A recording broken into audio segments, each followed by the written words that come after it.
Il Bosco dei Sogni, Max Ungaro, e questo è il pre-sigla e siamo con Federica. Ciao Federica, ben ritrovata. Ciao Max. Hai avuto un enorme successo la settimana scorsa e sono felice di poterti riavere anche oggi e soprattutto curioso di sentire qual è il messaggio, il dono che ci porti oggi. Quindi a te la parola. Grazie. Abbi una fede immensa in chi sei e in ciò che senti. Fidati di quella voce che sgorga spontanea dentro di te e ti suggerisce cosa fare, prima ancora che la mente la zittisca, instillando dubbi, incertezze e preoccupazioni. Abbi fede in quella parte che sa già cos'è bene per te, che è costantemente presente per guidarti nelle tue scelte. Abbi fede soprattutto quando il percorso si fa meno chiaro, quando proprio non hai idea di cosa accadrà, quando vorresti delle risposte, delle conferme, delle certezze. Ma ti viene detto di stare qui, con ciò che c'è, e di realizzare ciò che ora può accadere. Il resto si manifesterà quando sarà il momento. Tu abbi fede, perché ciò che dovrai fare ti verrà detto quando dovrai saperlo, e ciò che devi fare ora già lo sai. Non andare lontano con la mente, per cercare di decifrare il futuro, per scoprire cosa accadrà dopo. Quel tratto di strada che ora ti appare nebbioso e offuscato diventerà più chiaro quando con la tua luce ti avvicinerai a quel frammento di realtà.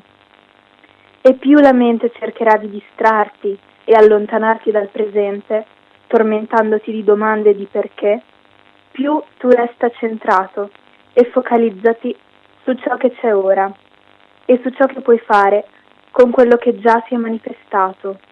Non temere, non essere impaziente se ancora non vedi il disegno completo. Non c'è fretta, sei amato e protetto in ogni tuo passo. Abbi fede.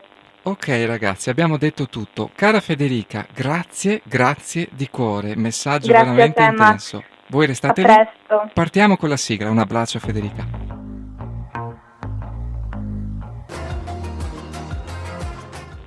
Il Bosco dei Sogni, la diretta del martedì, Max Ungaro, Radio Gamma 5. Ma che piacere conoscerti Annalisa. Ma piacere mio Max, un bacio a tutti i piccoli abitanti del Bosco dei Sogni. Eccoci qui. Io sono quasi 1,90 m, ma si Beh, adatta... non sei proprio piccolo, insomma, sei un nanone, non sei un nanetto. Però sai, il bambino interiore è sempre quello, non ci si scampa e quindi va Esattamente, benissimo così. oddio, dovremmo imparare a fare proprio questo, sai?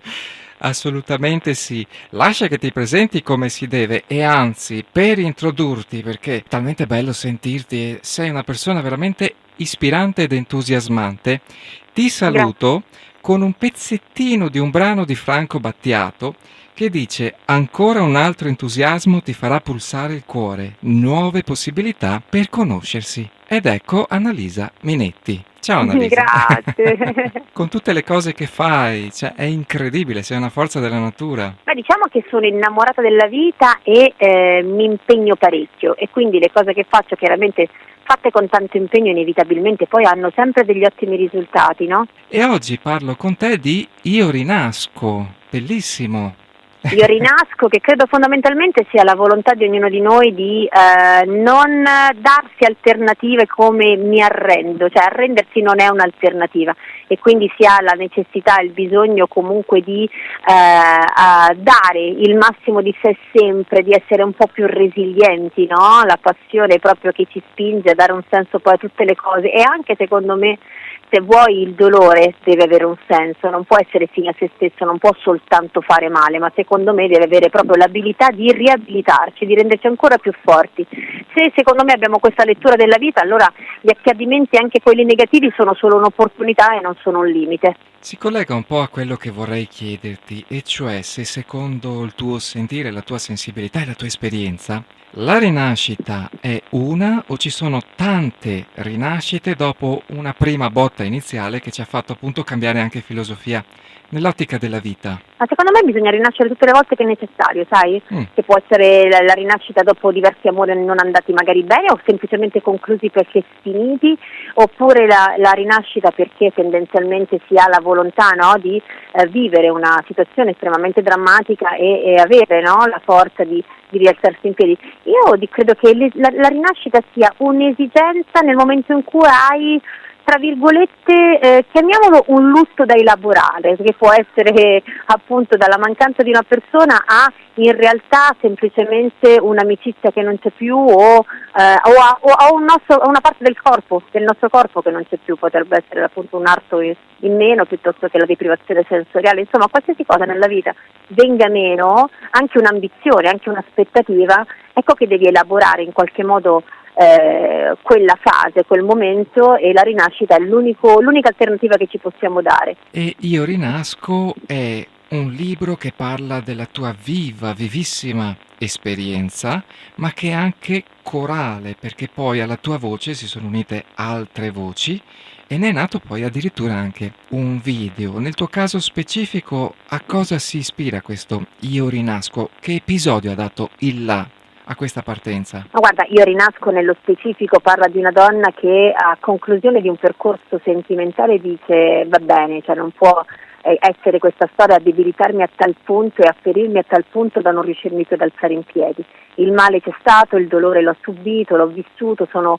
inerme sul tappeto ma non posso fare finta di niente, devo elaborarlo, devo poterlo affrontare, devo dare al dolore il modo di parlare, perché per una vita avevo messo sotto il tappeto il dolore e continuavo ad andare avanti facendo finta quasi incurante che lui ci fosse, e in realtà poi quel tappeto è diventato una montagna. Sono inciampata in casa e ho detto beh, allora questo è il momento in cui lo devo far parlare per forza, e lui mi ha vomitato un po' di cose addosso. Parlo del dolore inteso come Certo. compagno di vita quasi, perché Certo. fondamentalmente poi lo diventa, e soprattutto quando lo ignori come l'ho fatto io. E poi nel momento in cui lui ti parla, chiaramente lì per lì ti distrugge.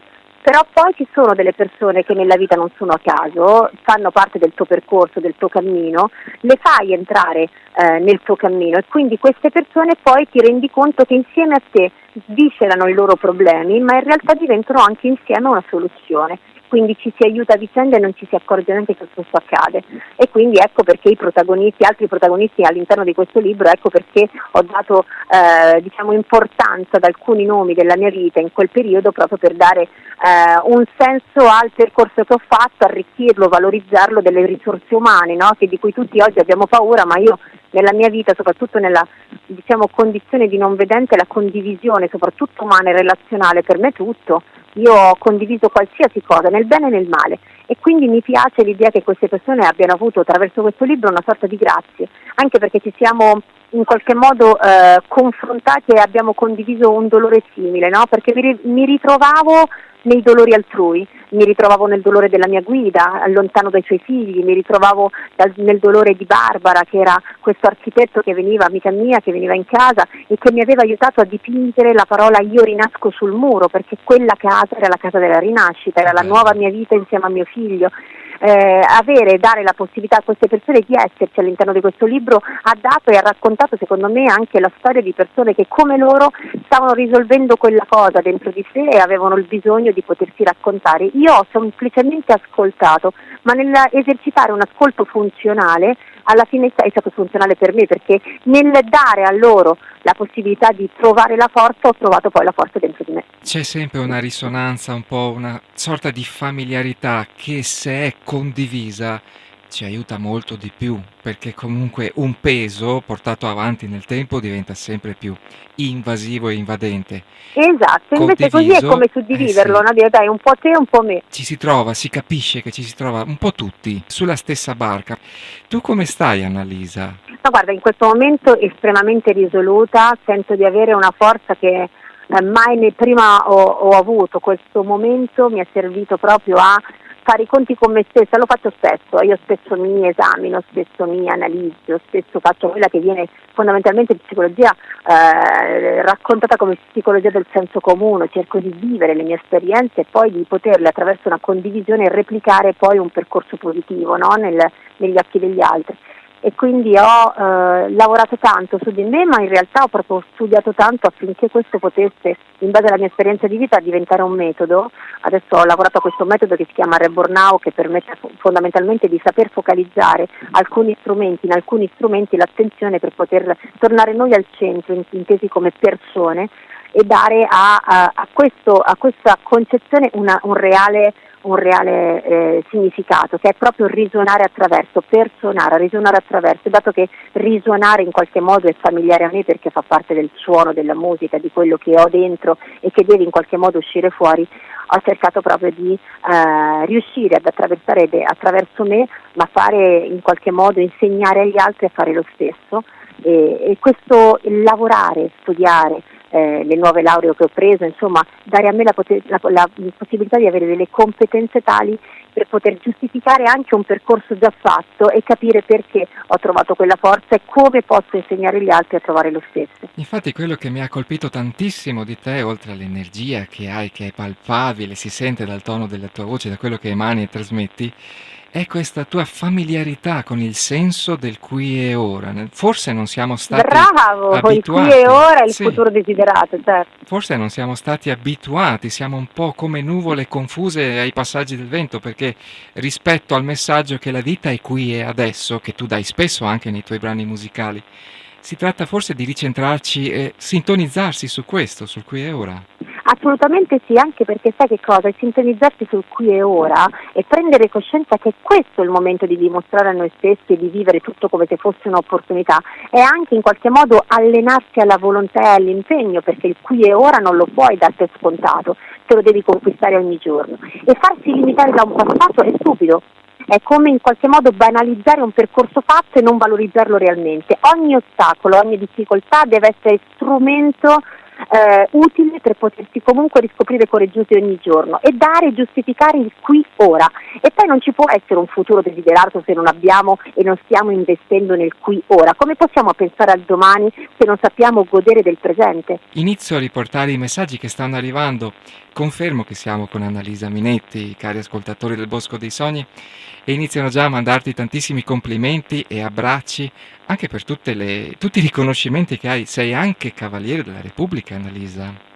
Sì, ho avuto, questo è stato un riconoscimento dopo le Olimpiadi, dopo le Paralimpiadi ho avuto la fortuna, insomma, di ricevere il cavalierato. È stato un grande onore. In realtà sono anche una dama di Malta perché quando ho conseguito la laurea in scienze di comunicazione all'Università di Malta, poi ho seguito il percorso di dama e ho fatto dama di Malta, ma in realtà sai, questi sono onorificenze che sono bellissime, danno spessore, ma poi la mia sostanza arriva dalla determinazione, dalla tenacia, da quanto rispetto ho per il prossimo, per le cose e per la vita. E infatti non smetti mai di dare un piccolo, a chi magari anche lo sa cogliere, ma esempio sia di tenacia, ma anche di mantenere una cosa importantissima, qual è il sorriso. Ma sai, il sorriso, mio papà diceva che disarma il dolore, sorridi al dolore e lo disarmerai, e quindi io credo che sia una delle forze. Allora, a livello tecnico, se vogliamo vedere, e lo dico a tutte le donnine, ridete, perché questo allena i muscoli pellicciai, e i muscoli pellicciai inevitabilmente rilassano la cute, di conseguenza abbiamo meno rughe. Quindi sorridere fa bene, fa proprio bene alla vita in generale, fa bene sia all'aspetto estetico che all'aspetto empatico ed emozionale. Sorridere vuol dire avere sempre qualcosa di positivo, cioè l'idea proprio di pensare a qualcosa di positivo o comunque di voler rendere positivo un momento. E quindi viva il sorriso e viva chi in qualche modo lo esterna con tanta passione come faccio io, perché io proprio mi faccio delle grasse risate in realtà. Io inizio con il mettere Io rinasco. A tra poco.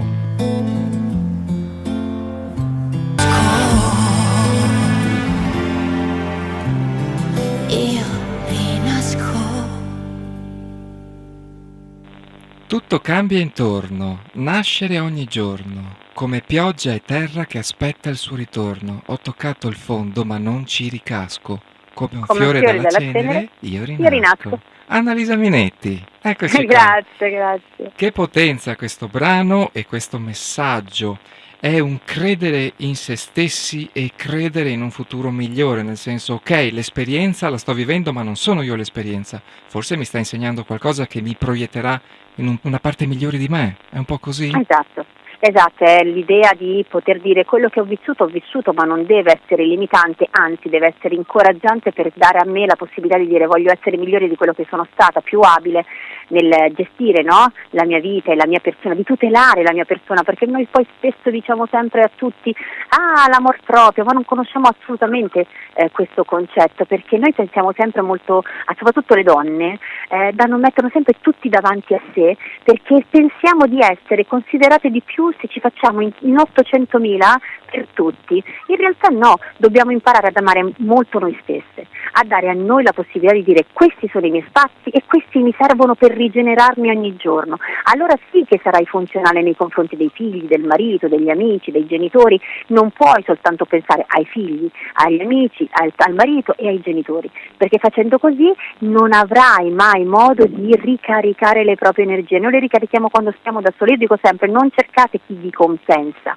ma date a voi la possibilità di stare bene con voi stesse sempre, anche quando state da sole, soprattutto quando state da sole. Allora lì chiunque intorno a voi sarà di arricchimento, sarà un valore aggiunto, mentre invece diversamente ci ritroveremo a compensare delle mancanze, ma quello ci porta ad avere dei rapporti limitanti e senza dubbio malsani. A vivere altre dinamiche, intanto vincere la paura della solitudine, fare pace con noi stessi, conoscerci e poi quindi avere anche la possibilità della scelta e della qualità di vita. Ma poi Certo. sai, la paura di essere soli, no? Ma non si è soli mai, cioè, a volte si può essere soli anche in mezzo a 1000 persone in realtà, no? Certo. Quindi la capacità secondo me invece di capire chi siamo per poter individuare chi veramente vogliamo accanto, ma non parlo di un uomo o di una donna, quindi di un compagno di vita, ma parlo anche di un'amicizia, di una relazione lavorativa, professionale.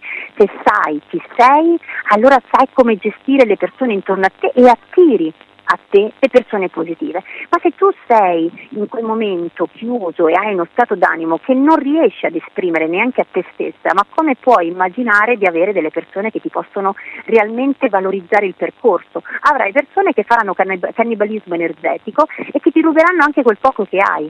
Diciamo che poi a guardare bene, ad ascoltare bene, ci pensa la vita a lanciarci messaggi di ehi, è ora di uscire da questa vecchia dinamica anche di vittimismo e lo fa con forza sempre maggiore finché se vogliamo un po' ce ne accorgiamo che è ora di tirarcene fuori e lavorare un po' con noi stessi. Ma soprattutto basta lamentarsi, ragazzi, Sì. La gente fa questo spesso, dice adesso io come faccio, Dio è stata colpa di quello, di quell'altro, basta, non ci si deve né giustificare perché non ha un senso. Quando fai una cosa, se sei convinto di quella cosa non devi dire niente a nessuno, non ti devi giustificare proprio con nessuno, non ci deve importare così tanto il parere della gente, perché se quella cosa è la cosa in cui ho creduto, che mi ha fatto stare bene, va bene così, se sta bene a me, se deve stare bene anche agli altri, questo non è egoismo, questo è difendere se stessi, il proprio ideale. Io dico sempre, se avessi ascoltato la gente, io adesso farei semplicemente la disabile e la disabile per come è tra virgolette raccontata dai più, no?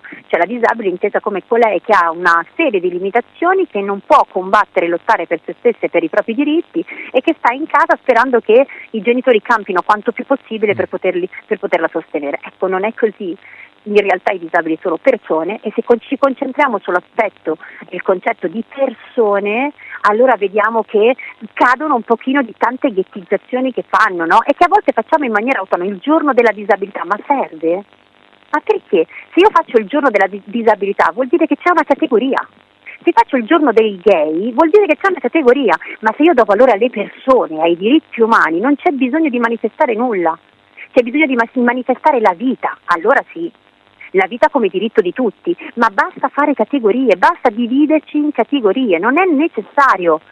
È la vita che va difesa, è il senso, il concetto di persona che va difeso, al di là di quelle che possono essere, perdonatemi, semplicemente delle caratteristiche. Io vado a letto con un uomo piuttosto che non con una donna, oppure non vedo, oppure non cammino, ma questa è la mia caratteristica, che può essere superata semplicemente dalla dignità che sento di avere e dalla volontà che ho di difenderla, punto. Si chiama diritto umano.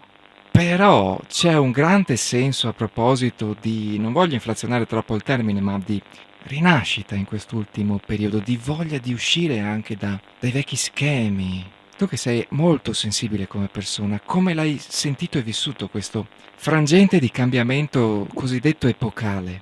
Ma io devo dire la verità, amo i cambiamenti, anche quando questi sono drammatici, io li amo, li accetto, perché io credo che in questo momento la natura, il mondo si sia veramente ribellato, abbia detto oh, io ci sono, devo essere tutelato.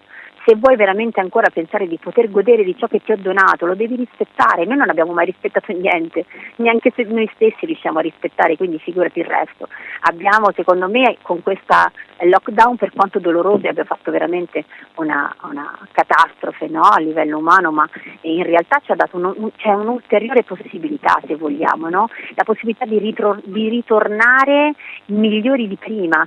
Io dico sempre sia migliori di ieri ma peggiori di domani. Se non abbiamo adesso, da questo momento, con questo ritorno, la volontà di mantenere costante, la volontà di ricrescere, di rinascere, di formarci sempre migliori di ieri, allora saremo peggiori di domani, senza dubbio, e rimarremo peggiori di domani. Adesso noi dobbiamo cogliere questa occasione nuova che ci viene data e tornare a dare valore alla parola rispetto per le persone, per le cose, per la natura, per gli animali, per tutto. Noi dobbiamo portare rispetto, perché rispettando, c'è una frase molto semplice, dice sempre non fare agli altri quello che non vuoi venga fatto a te. Vi prego, prendetela nuovamente in considerazione, perché questo potrebbe migliorare tantissimo tutto ciò che avete intorno. Il vostro modo di vedere la vita non può essere catastrofico sempre, non può essere oddio è colpa del governo, per esempio. Non è sempre colpa di un governo, perché la vita è tua, l'hanno donata a te che ti chiami Laura, a te che ti chiami Marco e a te che ti chiami Fulvio. Se te l'hanno donata, allora è tua e allora dipende da te, non da quello che succede. E noi oggi, soprattutto con la tecnologia, possiamo fare delle cose incredibili e creare attraverso i cambiamenti e attraverso i cambiamenti possiamo trovare addirittura direzioni diverse da quelle che abbiamo vissuto fino a quel momento, pensando, oddio, questo non ci avevo mai pensato di essere abile a fare questo. È solo il disagio che ci insegna quanto potenziale c'è in noi stessi, e attraverso i momenti di grande caos, di crisi, che scopriamo di avere abilità che non pensavamo di avere. Perché? Perché stimolati, perché abbiamo stimolato i livelli di alterazione, perché siamo usciti fuori dal beta, da quel momento di veglia, no? E siamo capaci di passare al teta e avere veramente quelle che sono le parti più esecutive di noi, quelle più creative, no? Dare più spazio a tutto ciò che abbiamo dentro, che dicevamo no, questo non lo possiamo fare, ma no, ma io questo non riesco a farlo, è impossibile. Ecco, questo è il momento. Non pensare di non riuscire a fare una cosa, perché se vuoi farla la puoi fare, e se vuoi puoi, per quanto possa sembrare una frase retorica e anche fin troppo utopica, in realtà dipende tutto da te davvero. Dipende veramente tutto da te. Io ho camminato senza vedere, io ho nuotato senza vedere, ho sciato senza vedere. È il metodo che devi trovare, ma la volontà, tutto quello che vuoi fare si può fare anche senza soldi. E lo dico a tutte le persone che dicono ma io, Annalisa, tu lo dici, ma perché tu sei tu? Ma io non ero io prima, ero figlia di un poliziotto, cantavamo di poco, mangiavamo grazie a mio nonno perché avevamo veramente poco e niente. Io ho perso una sorella, ho vissuto i dolori più grandi fin da piccola, eppure io sono diventata io, perché ci ho creduto. Io ho creduto tantissimo nel mio potenziale, e più stavo male più scoprivo che potevo fare cose incredibili. Allora vedi che se vuoi puoi. Mio padre mi ha detto, oh, il cassetto dei sogni è un tuo diritto, aprilo e ogni sogno realizzalo, perché se lo puoi sognare lo puoi realizzare. Credi in qualcosa di più grande di te, prega che questo possa accadere e fai convinta di te. Si chiama autoefficacia in psicologia, Certo. E dipende tutto da noi. Si tratta proprio di fare anche un primo passo verso il mettersi a nudo di tutto quello che ci hanno un po' imposto, che abbiamo assimilato, che abbiamo imparato e che non rappresenta il sé, che non siamo noi. Esatto. E quindi anche paradigmi mentali, vecchie credenze, tutte cose che ci sviano dalla nostra vera sensibilità di anime in percorso, di anime in cammino, che possono fare tanto anche per dare influenzare gli altri con la propria risonanza della gioia in quello che si fa e nel credere. Guarda, io ti dico, Sì. assolutamente sì, ma io ti dico una cosa, io quando la gente mi guardava e mi diceva oddio non vedi più, io mi dicevo no, state sbagliando. Non sono io che non vedo, è il mio corpo che non vede, ma la mia anima sì, e darò spazio a lei. gli darò modo di dire, di fare, di parlare, di scoprire, di guardare e di osservare. Io ti dico, io ho imparato a vedere nel momento in cui ho smesso di farlo. Siamo a 30 secondi dalla pubblicità.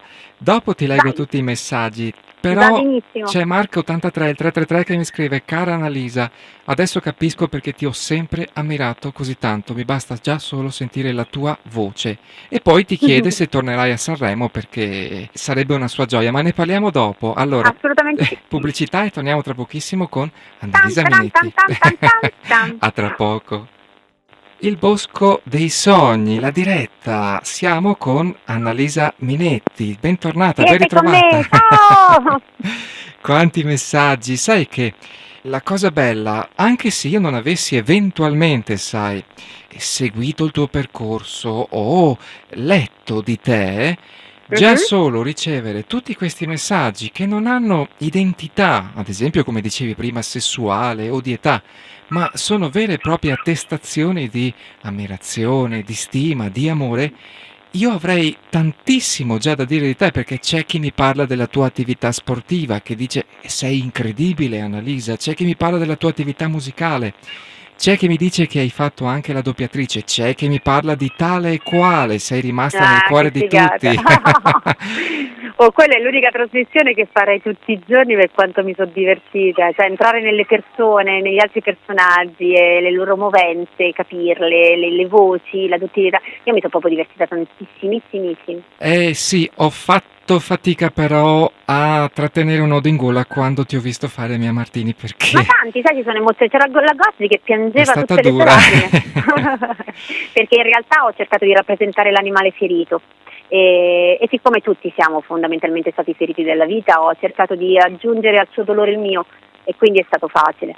E l'hai letta, l'hai presa, l'hai proprio intrapresa proprio bene, perché ce l'hai, come si suol dire, permettimi, schiaffata in faccia. E dopo è chiaro che c'è la risonanza. C'è una curiosità, perché sai, Annalisa, spesso in questa trasmissione ho ospiti di varie tipologie, nel senso che il loro talento si manifesta con varie forme, non c'è solo una forma, ad Mhm. esempio la musica. Eppure mi rendo sempre conto che spesso capita il nome di Mia Sì. Martini. Non è una cosa che cerco, anche se è chiaro che mi piace tantissimo. E mi chiedo sempre, ma chissà perché c'è un collegamento con lei. Molto interessante questa cosa. Allora io ti dico una cosa, la svelo a voi, non l'ho mai detto prima, quando ho fatto Music Farm, vi ricordate che ho fatto Music Sì, Farm, no? la prima edizione addirittura. Nel 2004, sì, prima edizione, e ricordo che noi siamo entrati, che c'era la Bertè che aveva questo cappuccione nero, no? E si copriva, Sì. ed è uscita invece che aveva piume colorate ed era rinata, no? E la persona che gli era più vicina eravamo io e Marina Fiordaliso, e ricordo che io stetti fino alla fine e stetti in gara con Loredana. Loredana aveva l'abitudine di accarezzarmi i capelli, gli piacevano i miei capelli, e diceva che quando cantai Gli uomini e Piccolo uomo, lei dice che aveva la sensazione che avessi Mia Martina lì accanto. Io dissi: Annalisa, io non so perché, mi hai fatto tanto emozionare, perché mi sembrava ci fosse Mimì, e io l'ho sempre sentita molto dentro di me Mimì, sai? È uno di quei personaggi che io, nonostante fosse distante da me per certe cose, ma in realtà io ho sempre amato molto quella voce graffiante, quella voce un po' dolorante ma allo stesso tempo sicura di sé, quasi sfacciata per certi versi. E quindi il avere, no, poter riproporre quella vocalità e dire: sono stata anch'io bambina di mio padre innamorata, mi aveva emozionato tanto. Tra l'altro tu hai anche vinto il premio Mia Martini. Sì, vinsi con lei, vinsi con LP, che fu una sorpresa anche per me, devo dire, perché fare quella voce when you get older, playing your sing, while you're on the older than where we come from. E abbiamo tutta questa cosa un po' a pecorella, insomma, era stata dura, però ce l'abbiamo fatta, sì. Sai che cosa è bello di tale quale show? Che la prima edizione che ho fatto, poi sono tornata come campione, ma nella prima edizione, cioè io sono entrata che ero incinta di 3 mesi e non lo sapevo. Caspita. Quindi ho fatto All by Myself incinta di 3 mesi e ho finito tale quale che ero incinta di 6 e facevo l'amoroso. Quindi pensa che me l'ero mangiata l'amoroso, perché era proprio enorme. Guarda te, la vita che dinamiche che ha, che incastri che ha, quante cose nuove ci porta a scoprire di noi stessi, della realtà. L'importante è anche sapere un po' cogliere certe opportunità. Cosa dice Annalisa? Saperle prendere. Ma saperlo in realtà individuare. Mm. Non abbiamo abbastanza intuizione, molto, tu lo sai che nei chakra, il terzo chakra è quello delle intuizioni ed è sempre molto bloccato in realtà, proprio per natura. Noi intuiamo tutto ciò che c'è di negativo e lo attiriamo a noi come se avessimo un'attrazione alle cose negative, no? Siamo quelli che escono di casa la mattina, piove, diciamo che giornata brutta che sarà oggi mi bagnerò i capelli, mi rovinerò le scarpe, prenderò tutto il traffico, ed è chiaro che succederà tutto questo. Se noi avessimo la capacità invece di intuire, no, tutto come un'opportunità, allora io dico vabbè, se c'è la pioggia inevitabilmente non mi bagno i capelli perché avrei anche un ombrello a disposizione, oppure le scarpe si bagneranno, vabbè, invece di mettere quelle nuove magari metto le altre, e poi se mi metto in macchina e devo fare tanto traffico, ma perché non occuparmi di tutte quelle persone a cui che non riesco a chiamare durante il giorno perché è sempre presa? Ecco il momento in cui lo puoi fare, quindi c'è sempre un'opportunità anche nelle cose negative e noi questa abilità non ce l'abbiamo. Si tratta un po' di reimparare a pensare, chiamiamola così, nel senso a sintonizzarci su un sentire più ampio in cui ci togliamo dal ruolo di vittime, ma prendiamo la vita come una continua crescita. E a proposito di crescita, io adesso metto i vostri posti, quindi tutti pronti a partire. Tutto inizia da qui, questo punto vivo che io sono sopra il mondo. È bellissimo, questo pezzo lo amo, pazzesco, mi piace tantissimo. Sentitelo perché qua si capisce la Minetti quanto è atletica, Infatti, mi piace proprio tanto. Allora ascoltiamoci ai vostri posti, Annalisa Minetti, a tra pochissimo.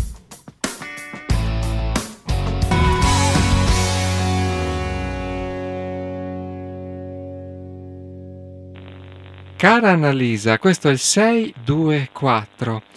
Hai un metodo, visto che sei così sportiva e sicuramente mi capisci, per sconfiggere l'ansia? Un grazie di cuore, Anna Rita.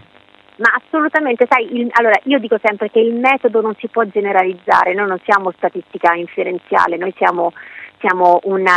dobbiamo individuarci come grandezze vettoriali. Non so se avete mai vissuto la fisica come una materia legata alla vita, ma se si fa questo noi non possiamo unirci a quelli che sono dei valori numerici semplici, ma piuttosto delle grandezze vettoriali, quindi capaci di cambiare direzione. Quando gli altri vedono che noi stiamo frenando, in realtà stiamo accelerando nel senso inverso, perché siamo quella freccettina con tanto di coda che riesce a cambiare la direzione e ad accelerare nel senso inverso. Quando si ha l'ansia, quando si ha comunque uno stato così limitante, se non lo sappiamo gestire, dobbiamo soltanto immaginare che la paura è normale, che avere paura è assolutamente umano e che in realtà è proprio attraverso la paura che ci possiamo scoprire coraggiosi, quindi non è altro che l'anticamera del coraggio, quando questa diventa limitante, quando questa diventa ansia e rimane ansia, ed ecco che genera l'attacco di panico. Questa è una cosa che dobbiamo saper gestire, dobbiamo conoscerci talmente bene e dire ok, va bene, sto provando questa cosa, mi si chiude lo stomaco. Sapete perché vi si chiude lo stomaco, quella sensazione di farfallina, di vuoto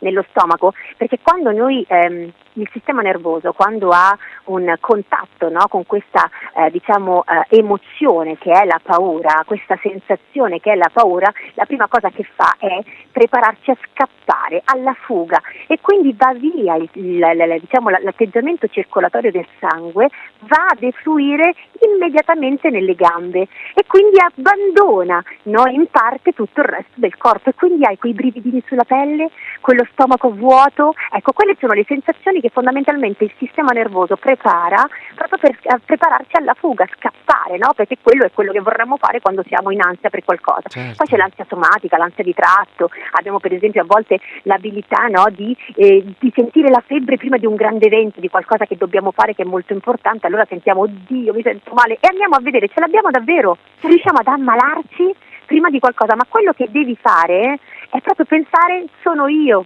che sto generando questo, sono io che mi sto mettendo in questa condizione, perché in realtà le cose le so, la cosa la so fare, questa donna non mi può spaventare così tanto, questo amore non può essere così distante da me, e quindi se cominci a dire, guarda Anna Rita, Sì. io mi direi, Anna Rita, stai tranquilla, respira profondo, impariamo a respirare, a mandare il respiro al di là del torace, farlo scendere giù nel nostro pancino, nel nostro diaframma, e poi quando lo buttiamo fuori dobbiamo buttare fuori anche l'ansia insieme al respiro. E quindi nel momento in cui abbiamo idea di che cosa abbiamo fatto qualcosa per provare quest'ansia? No, in realtà no, perché so tutto, le cose le so prima di un esame per esempio, oppure che cosa c'è che non va in me, perché dovrei risentire quest'ansia ogni volta che avverto quest'uomo vicino a me? No, non è normale. Quindi impara a conoscerti e impara a parlare con te stessa e a calmarti da sola. Io adoro tutti gli psicologi chiaramente che si aprono e che dicono ma se andiamo a navigare nel passato, ecco, questo lo fanno gli psicologi, è chiaro, perché hanno bisogno, no, soprattutto di capire se quest'ansia è patologica, quindi un'ansia di tratto diventa patologica, ma nel momento in cui siamo in grado ancora di poter da soli incominciare a parlare con noi stessi e a trovare qual è quello che in quel momento può limitare, a gestire meglio le nostre emozioni, allora secondo me, Anna Rita, non avrai bisogno di entrare a far parte di tutte quelle persone che hanno necessità poi di confrontarsi con un lungo percorso psicologico, ma piuttosto magari trovare un metodo che potrebbe essere lo sport, per esempio. Lo sport, l'attività motoria fa benissimo a elaborare gli stress, a mandare via l'ansia. Prova a trovare una disciplina sportiva che possa farti sfogare e che ti metta veramente a dura prova, proprio perché in quel momento entri in contatto con te stessa volente o nolente, e quindi ecco che Anna Rita scopre di sé delle cose che non sapeva, e che quell'ansia imparerà piano piano non a non sentirla più, perché sarebbe inumano, ma a sentirla e a superarla, perché ti dico, i grandi campioni della vita provano paura, la sentono la paura, sentono l'ansia. La differenza tra loro e te è che loro la sanno gestire, è che loro l'affrontano e non si fanno limitare da questo, ci vanno oltre. Tutte quelle salite, no, che vediamo davanti a noi, quando sentiamo il vento contro, diciamo Dio, ho il vento contro, ho la salita, non arriverò mai, però pensa che poi quella salita dopo la curva diventa discesa e quel vento contro, vento a favore, ed ecco che hai trovato la soluzione. C'è poi il 794 che fa una domanda più ampia, ok? Perché si ricollega, si firma Paolo, al discorso fatto prima, e cioè anche al sapersi circondare di persone con, chiamiamole, buone vibrazioni, ok? Quindi non nella lamentela, nel vittimismo, ma in un percorso con il sé.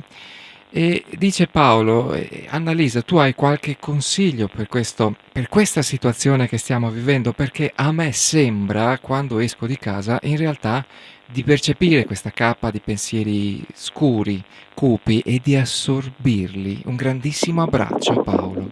È vero, in realtà le persone molto sensibili e le persone che hanno e si aprono all'energia positiva e hanno il terzo occhio aperto, inevitabilmente sono recettivi sotto l'aspetto anche negativo, nel senso che se intorno c'è negatività lo avvertono, e questo dà senso di malessere.